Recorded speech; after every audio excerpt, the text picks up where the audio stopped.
Hi, friends. Aram Choe here. And on this episode of the 911 Strong podcast, we talk about what you can expect while you're on training. That's right, as a police officer. And we share a little bit about my unique perspective because I can talk about what it's like to be on training as a custody deputy and what it's like to be on training as a patrol officer. All right, if you're curious about what training is like because you're about to embark on it, or if you're on training yourself and need a little bit of motivation, this episode is for you. All right, the next episode of the 911 Strong podcast starts right now. Station to all units. Prepare to copy. You're listening to the 911 Strong podcast. Don't act like I never told you. With Aram and Kristen, bringing you stimulating discussion. No, I like the sound of that. An entertaining conversation. And now, here's Kristen and Aram. Well, hey, friends, welcome back to the 911 Strong podcast. With me, as always, is the girl they call you're drinking her. I was going to make you laugh, and you were going to spit that all over the place. That would have been messy because it's kombucha. Yeah, kombucha. All right. I already lost what they were going to call you, but we'll stick with citrine. I like Starbucks will forever. And if anybody works at Starbucks and listens, can you tell me if it's like a game to you guys, whether you guys get the names wrong? I think it's a game to them. It might be, but this girl looked really lost. Yeah. Like really lost with what she was doing. She couldn't figure out how to just make a venti iced coffee, plugging it in. I saw her going up and down, looking for stuff. I'm like, oh. Yeah. When I go into Starbucks, that's the name I use. Citrine? No, it's a venti. Can I get a name for this order? Venti? That's your name? Yeah. I should start messing with them and I should give them my last name. Let's see how they come up with that one. You'll never get your drink. I got a venti, half calf, double decaf, mocha chocolate twist for Jauregui. Mm-hmm. All right. They want to mess with me. I should mess with them. Yeah. So Kristen's joining me through Zoom because she lives far away from me, and we had some scheduling stuff. And anyway. Let us know if you guys can even tell the difference, because if you can't, I think the audio is pretty good from Aram. Yeah, the audio is pretty good. Anyway, so on this last episode, we talked about we're kind of in a series of what you can expect on the job and how to get on the job. And I think in episode 41, I discussed the application process, backgrounds, and the academy. And then on episode 42, we talked about the same thing for dispatchers, but except for the academy. We know that there's classes and a post-academy that exists, but a lot of agencies don't opt not to do it. So I thought for this episode 43, we would talk a little bit about what you can expect while you're on training as a police officer. And I think some of my funnest memories were when I'm on training, because you just get away with so much. And I've had the fortune of being part of two departments and being on two different types of training. My first department was with the sheriff's department. And if you don't know, most sheriff's departments have a custody element. They're in charge of the county jails, and I have to work the county jails. Mm-hmm. So I had to go on training for the county jails.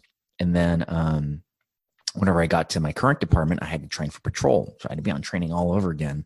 And that's after being a cop for 5 years already. So I'll tell you a little bit about my experience about being scared on training and custody, and then enjoying training 5 years later. But it was a little bit different. Did you know I worked custody?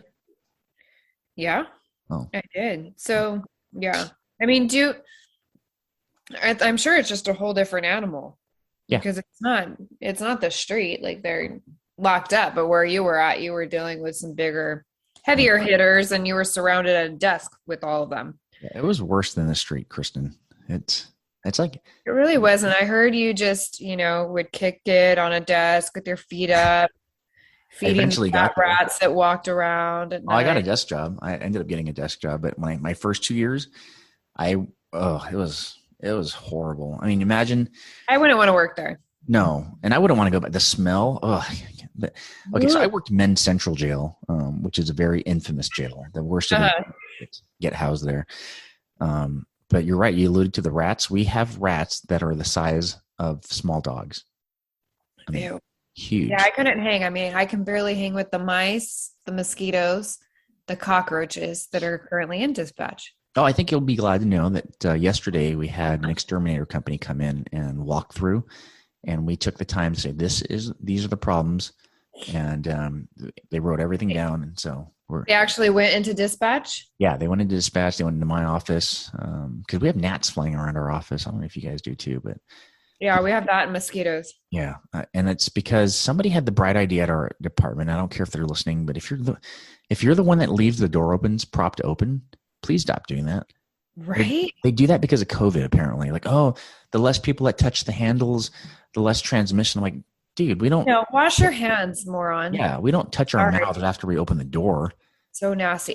Well, I mean, if you do that, you must have some like really good freaking tolerance build up because that's disgusting. Well, who's licking their fingers after they open the doors anyway?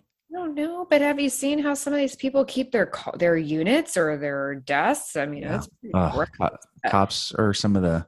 They keep doing that. I swear, I'm just going to adopt one of our street cats and throw it in dispatch because at least then I know it's going to get the mosquitoes, it's going to get the cockroaches, and it's going to get the mice. Yeah, well, I know a couple of departments that have station dogs, and dispatch takes care of them. Yeah, so. We tried, but our department currently refuses. So yeah. Well, speaking of keeping your unit tidy, I'm going to talk this episode. We're going to talk a little bit about what you can expect on training on patrol. I think that affects more people. Maybe we'll touch a little bit about custody, just because I had some experience there too, and I know a lot of our listeners will go to the custody environment eventually when they join the sheriff's department. And we may even have some jailer listeners.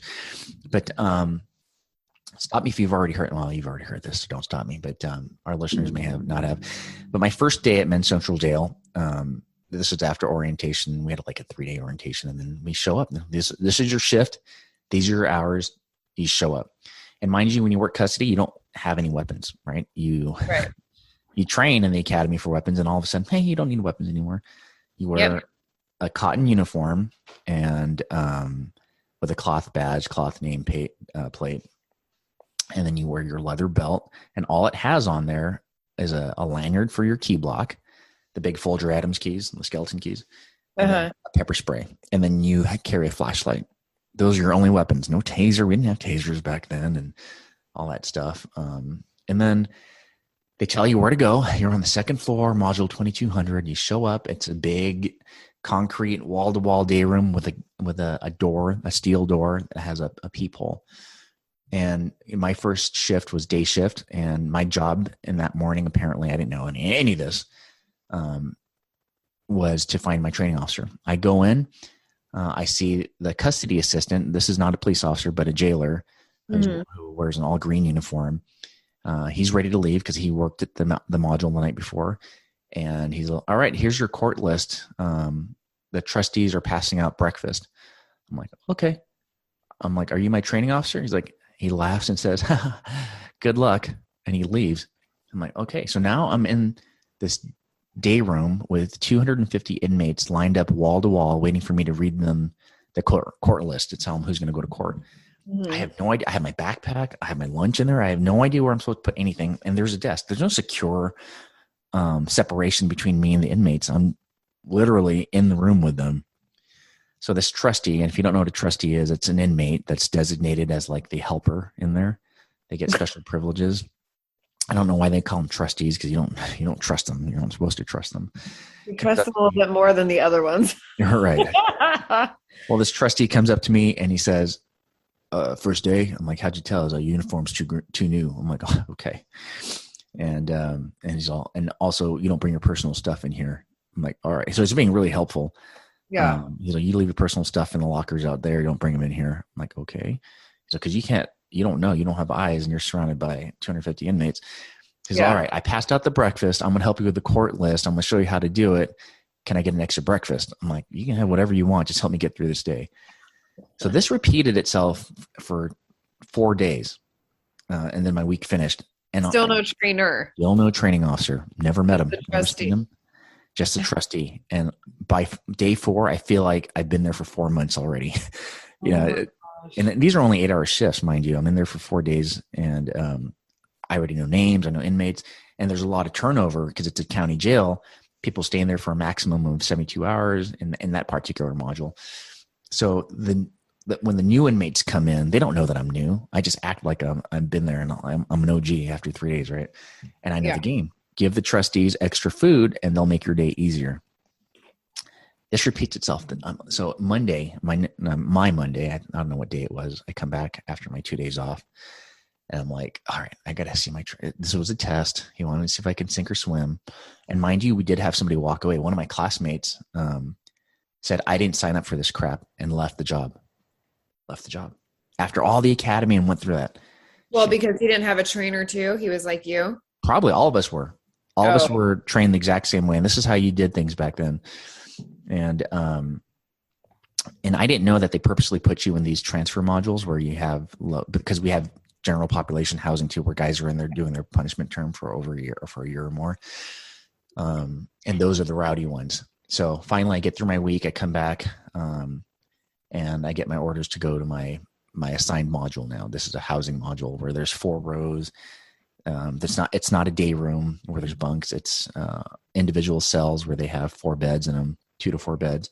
And that's a housing module. That's where I meet my training officer, Michael Baker. And he says, all right, you made it first week. Good job. And he has a mustache and has no expression. He's just like, later on I learned that they don't have an emotional attachment to you because they don't know if you're going to make it or not. So why invest in it? You don't make friends until after. Yeah, exactly. So I get it off. Long story short, I get off training, and Mike and I become good buddies. And he actually got put into a specialized unit inside the jail, and he got me in there as well. So, needless to say, he thought highly enough of me to bring me along with him, and I had a great career. So, that's custody. Patrol, so much different. There's no dispatchers in custody either. The radios might as well be walkie-talkies.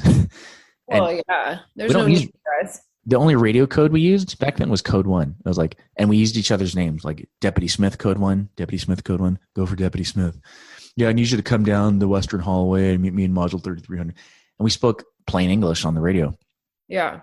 Can you imagine me being a cop doing this for 5 years, now coming to our agency where you're the salty dispatcher now and have these high expectations of me because I've been a cop for 5 years and I don't know a single radio code. Well, okay, let me rewind. Maybe like the newer dispatchers might think that, but for us, we're like, oh, he's from the jails. You're not. Oh, you knew that? Yeah, we're like, he's not a cop. You haven't been out on the streets. Right. So it's a different animal now that you're dealing with. Right. So we think that, but then there's some people that do come from the jails that think that they're like, above us and know what they're doing. We're like, no, you really don't. You were working the jails. It's a different animal. Yeah. I think the one thing I had, you're right. I came in with an open mind and like, I'm starting all over again.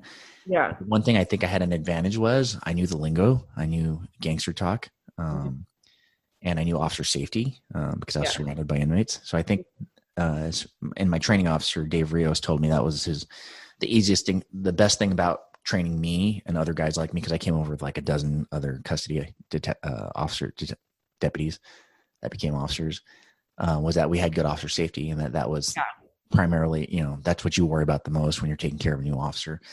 Yeah. So, that's interesting. I would think that is an advantage too, depending on what agencies you go and work for, because if you're, for the most part in LA, I guess San Bernardino, like we do have our big gang areas too. So like you said, you already come in with the lingo and knowing things and know how to use verbal judo for the most part. Most of you should be able to know how to do that because you don't have weapons and you can't rely on that. Whereas somebody that's fresh off the street going through the academy might think like, oh, I got this. And now I can talk to these people however I want because I have all this equipment. And not know how to use the verbal judo. Oh yeah, especially now. If you're one of those new officers now, or you think about being a cop, de-escalation is the hot button word these days. And when I started in '99 and even in the early 2000s, you settled things with the fist. But now it's like, no, you do everything you can not to, and let them get crazy because, your goal is to calm them down. Because even if you listen and even if this de-escalation wasn't the hot button topic, after you become a cop, after you've been a cop for a while, you kind of get tired of broken knuckles, broken fingers, get scrapes and bumps, and then you get tired of taking them to the hospital and prolonging your one call. And it's like, you know what? You start wisening up. Well, and to go back to that too, like when you said like you dealt with it with a fist, but the criminals knew that also. Yeah. So they knew if they fought you that there was going to be like, you guys are both going to go at it and there's going to be a beating on both ends. Right. Like even that's very true. gangsters knew that, but nowadays they're like, they can't hang with it because all they want to do is sue you. They're just sue happy. Oh yeah. I tell you, Very that's defiant. It's not like the old school mentality of both the cops and the gangsters. Yep. It's different. Yep. Yeah. So, It used to be if you got beat up by a cop and the sergeant came, what happened? Oh, nothing. I fell down. There was an unwritten code. You didn't. there was between both. It Yeah. wasn't just one or the other. It was both. Yeah. But now because of cell phone cameras and body cams and people are sue happy, these guys that traditionally fought with the cops and didn't say anything now say stuff because they know that there's a payout. Most agencies settle out. They won't even go to court on it. They just settle out and they know it exactly. Yeah. So, but as far as career survival, it's one thing to make it through your career healthy, but you also have to make it through your career smart. You got to understand that whatever you do in your first 5-10 years on the job is going to follow you the rest of your career. So let's just say after 5-10 years and you start maturing and you want to promote, it's like, hey, well, this guy was heavy handed and he made some really bad decisions. And do we really trust this person to supervise? And for me, I think I kind of came naturally. I'm not a huge guy. I'm in, especially in men's central jail. I was surrounded by, Crips and Bloods and Mexican mafia members that were a foot taller than me. And, all they did was work out in the jails. Yeah. So I learned early on that, me barking commands at people had very little effect. It was me kind of learning my own verbal judo and I wouldn't say the nice guy approach, but the respectful approach.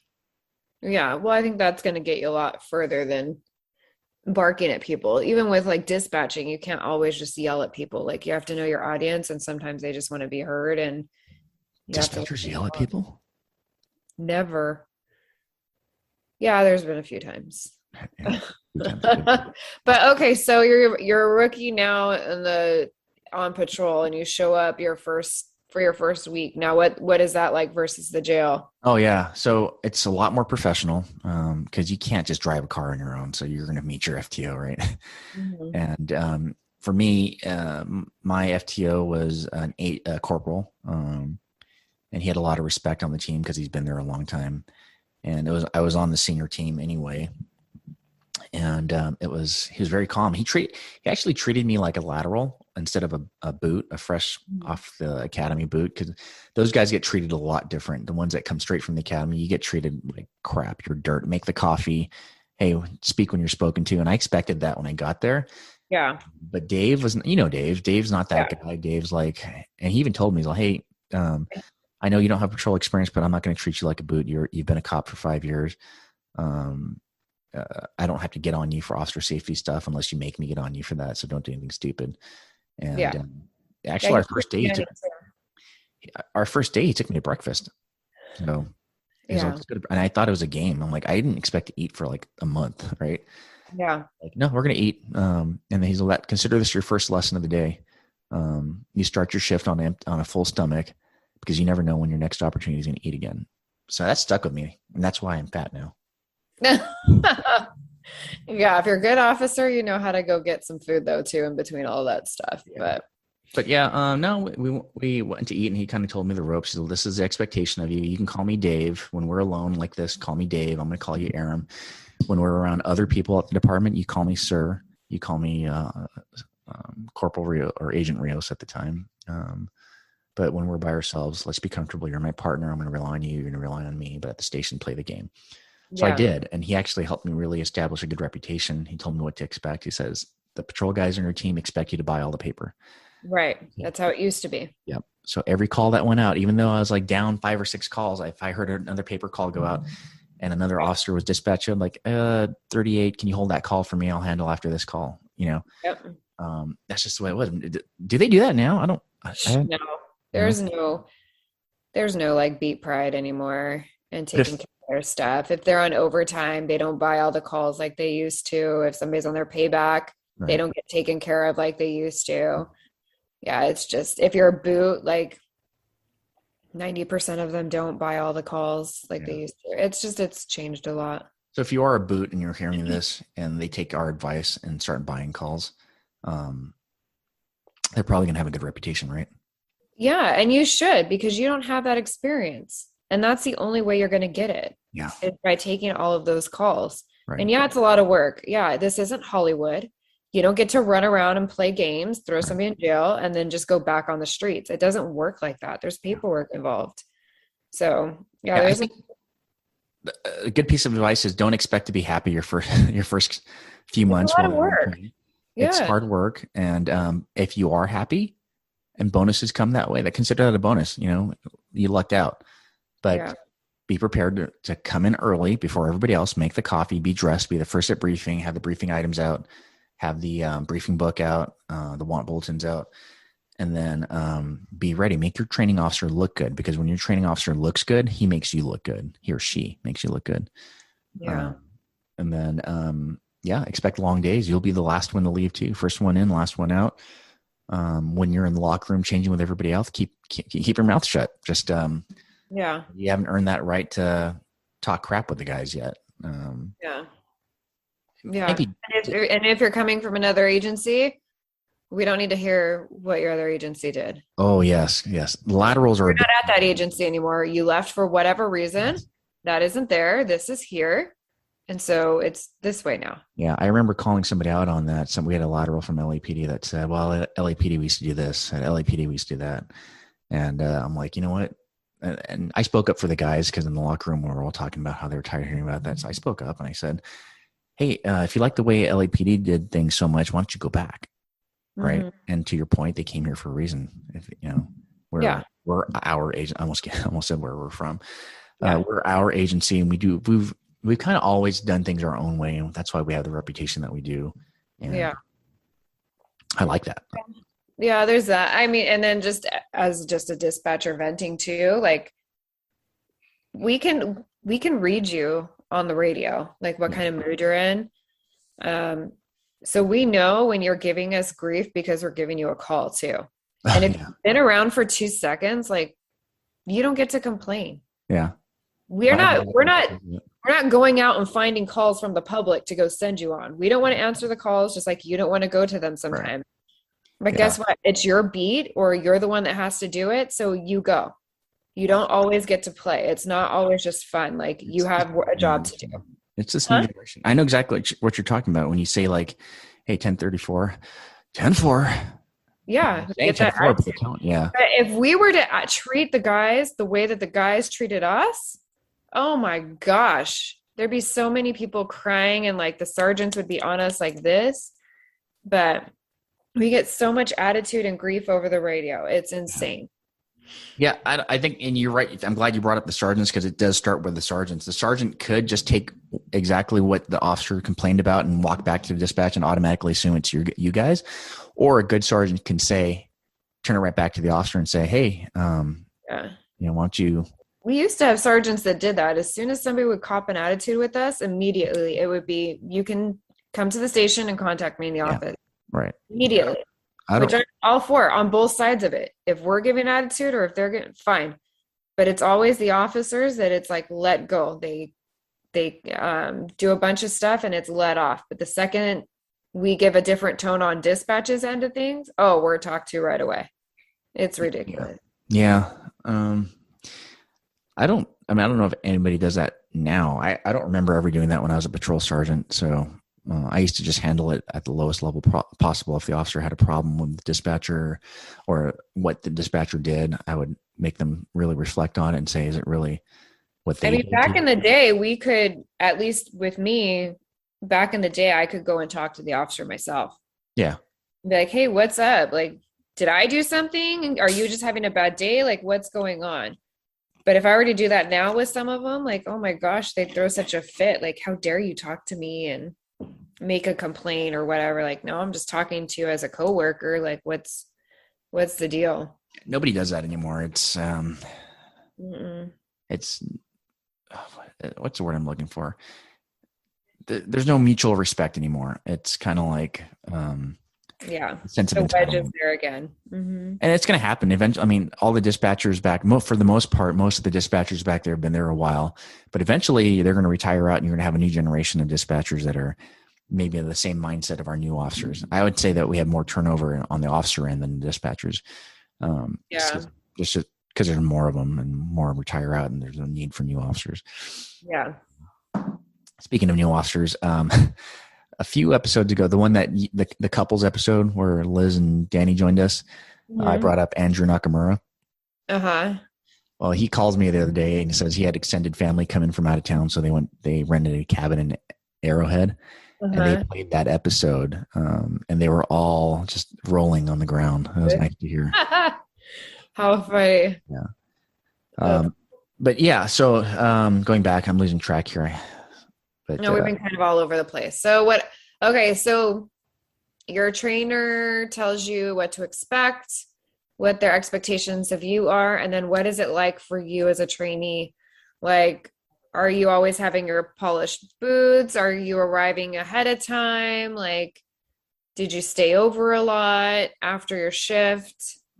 Yeah, you're definitely going to be the first one there and the last one to leave, but you not only have to be the first one there, you have to be there way early because your gear has to be squared away. There's an inspection every day, right? And that inspection is not just, is your equipment in good working order, but do you have pride in your equipment? Do you take care of your stuff? Is your gun dirty? Is your leather polished? Is your gig line straight? Do you have, I don't know, they call them Irish pendants, but stray like thread on your uniform? Is your badge polished? Is the brass on your nameplate polished? All these things. Why? Because if you stop paying attention to detail on your personal stuff that you do every day that you should know, then your attention to detail out in the field is going to be lacking. Okay. And so now that all that's said and done, and now you're in the patrol car and you're heading out, what do you expect your first day? Well, your first day is gonna be a lot different. Like I said, my first day we went to breakfast and he was off. He's like, he told dispatch, don't give us any calls. We're just going to drive around the city. And that's what we did. We drove around the city. He wanted to know how much time I spent prior knowing where the streets were and the 100 blocks. And that's where I personally struggled. Our city is jacked up. Most cities have streets that go north and south and they never intersect, but we have like two majors that intersect at the north and the south. East-west streets actually go north and south. If it wasn't for the 100 block system, I would have never figured out what an east-west street was or north-south street. No. Okay, comparing then before, because we had to memorize a lot of the streets too, and north-south, 100 blocks, all that stuff. But we had a map that we had printed out that the kiddos don't really use anymore. Nope. And we had everything highlighted and where our city kind of intersects into different beats and stuff.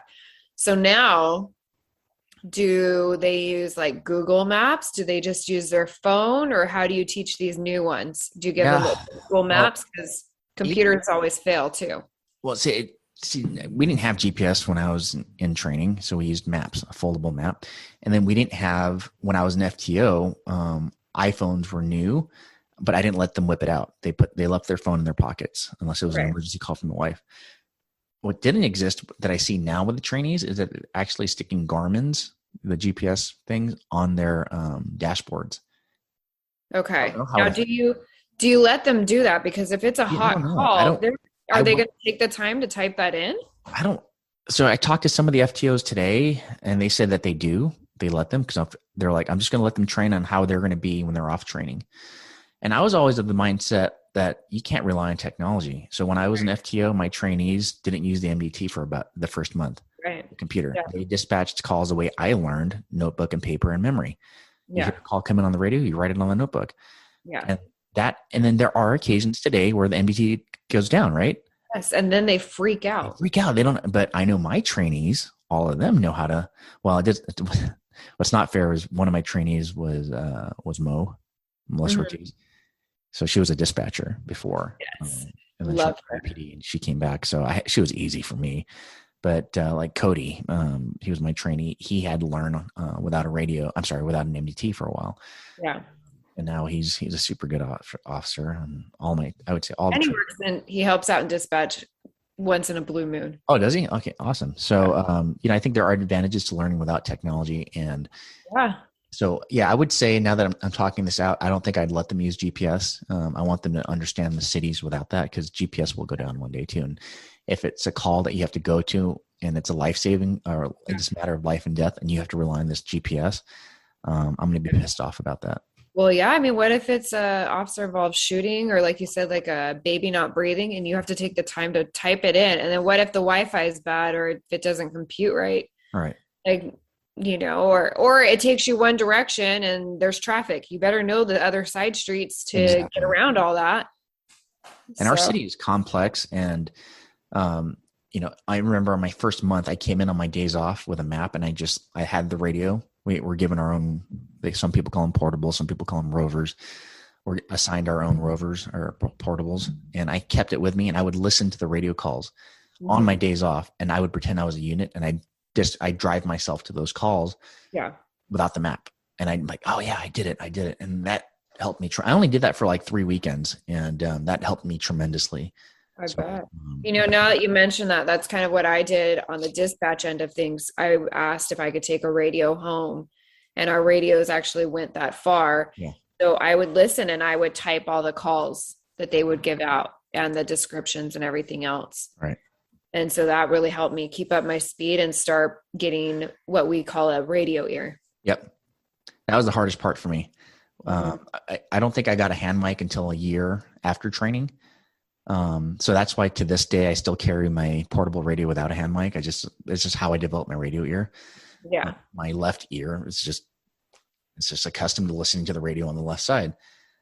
When I had a hand mic for a little while, I wore it. I just couldn't stand it. I am like, when I got into, uses of force or foot pursuits, that hand mic would fall right off. And any fight, it would always end up on the ground and be like, okay, now it's a weapon. Yeah. I just hated it. I like, some people say it's old school, whatever. I have my ear. My left ear is my radio ear. Yeah. I'm sure it's the same thing for you as a dispatcher. You put your headphone on one side. Yeah, mine's on the right, and that's where it's been for the last 22 years. Right. And when we're all old and gray, we're going to lose hearing. On my right side. Yeah. Yeah. All right. Well, I think we touched on what you can expect a little bit. I'll try to do another episode where I elaborate a little bit more on training, on how to be a good trainee, I guess, in today's not even millennial world. What's the generation now? Is it I don't know. But what generation right now? Generation entitled? I don't know. Yeah. Well, if you're a new trainee today, I'll do another episode on what you can do to make yourself meet the expectations of a traditional training officer. All right. Well, any final thoughts? Citronella? No, I think that's it. All right. All right, guys. Well, thanks again for joining us on this episode of the 9-1 Strong podcast. We hope you enjoyed it. Keep putting those ratings in. Thank you, Costa Rica, for putting us in the top 10. We appreciate that very much. And Canada put us in the top 250. We snuck back into the top 200 in the United States on Apple podcast charts. But as of the recording of this podcast, we slipped down to 248. So we'd like to get back in there. We rely heavily on your ratings and your downloads. So get back on your phones and get on that Apple Podcast app or the Google Play or Spotify or Facebook, YouTube. What's the new one that we're on? iHeartRadio and even Amazon Prime, and download that episode. That's what keeps ratings up. So yes, the downloads. Yeah, the downloads. All right. Well, we'll catch you next time. See you later. Bye. You've been listening to the 911 Strong podcast with Aram and Kristen. If you like this episode, please check out our other episodes, and don't forget to tell your friends. Find us on Instagram and smash that follow button. Thanks again for listening and for your loyal support. See you next time.